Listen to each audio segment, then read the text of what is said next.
Ever since I started making content for this channel, I have contemplated on whether or not to make this sort of video. I almost always came to the same conclusion of, there's no need right now. We were in the midst of the fourth quarter of 2025, a part of the year where Alderon had really built up momentum on update consistency, and I didn't want to add to any negativity the developers were receiving at the time because I didn't want them to stop what they were doing. Then Riparia came, and that update was a fantastic finale on a great year for the game. So again, I had no reason to speak up outside of offering deserved praise for what was clearly hard work. I was optimistic of the future, ready for what 2026 would bring when the January Devblog released. Promises were made and certain expectations were set, which is why here and now I'm going to speak up, because I finally have something I feel the need to say. But before I continue, if you're going to defend Alderon and the recent update, be my guest. I welcome everyone to respectfully participate in my comments section, regardless of their level of experience with the game. I'll be patient with you, even if I've already heard everything you've said before. All I ask in return is that you hear me out to the end before drawing conclusions and writing a response. Right then. First, let's go over everything we've received leading up to this point so we all have the context necessary for the discussion. The Riparia update released as Path of Titans Holiday Update. With it, we received a new map, a new aquatic playable, partial TLCs for the two pre-existing aquatic playables, new aquatic quest giver NPCs, and alongside this, a statement from Matt regarding the previously teased matchmaking update. January came, and with it the devblog. Inside this devblog, we were warned there may be delays with the first major update of 2026. Following that, we were told the game would be upgrading to Unreal Engine 5.7, that work on dino transfers would begin after backend developers returned from holiday, and last but certainly not least, an update on the progress of the promised matchmaking update. The devblog stated that it would come with a solo mode, and that they had originally hoped to ship it alongside Riparia's release. Then they stated they would be looking forward to rolling it out in 2026. Several hotfixes later, we received the Thalassodromius TLC on Valentine's Day. And with it came some combat balance changes, the Unreal Engine 5.7 upgrade that was promised in the devblog, and new interactable quest items and associated quests across Riparia. Later that month, we received a hotfix that made notable changes to global chat, which I may cover in its own video at a later time.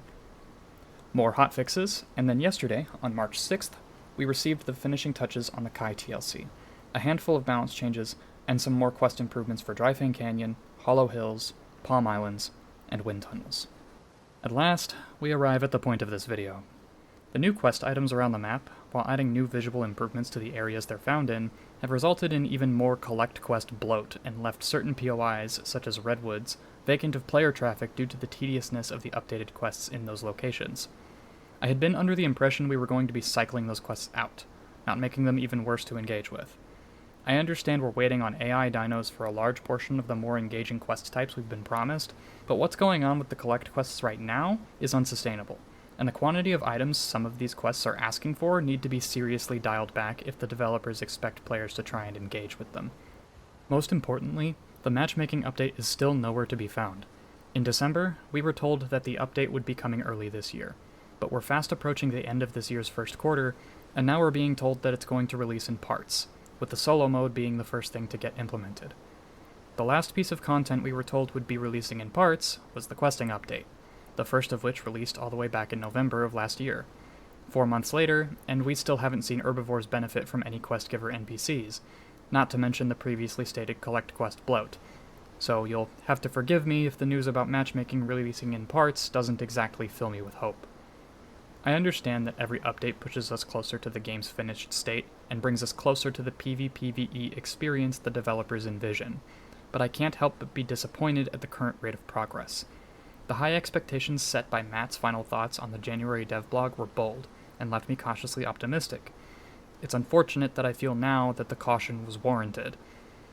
While I understand that game development is difficult, and unexpected setbacks can cause delays, it doesn't change the fact that Alderon set expectations with the community and then did not fully meet them, which is why I believe some of the disappointment surrounding yesterday's update is justified.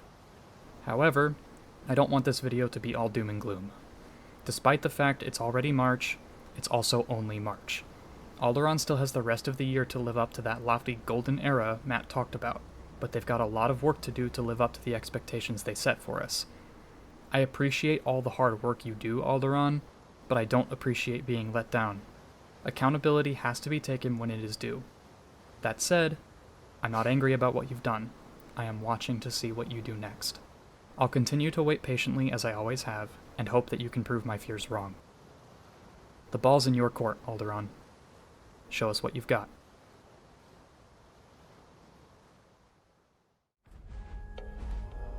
My deepest thanks go out to all my channel members for their continuous and generous support. As a final note, don't forget to hit that like button if you enjoyed this video, and make sure to subscribe so you don't miss out on any future content. As always, thank you for watching, and I'll see you next time.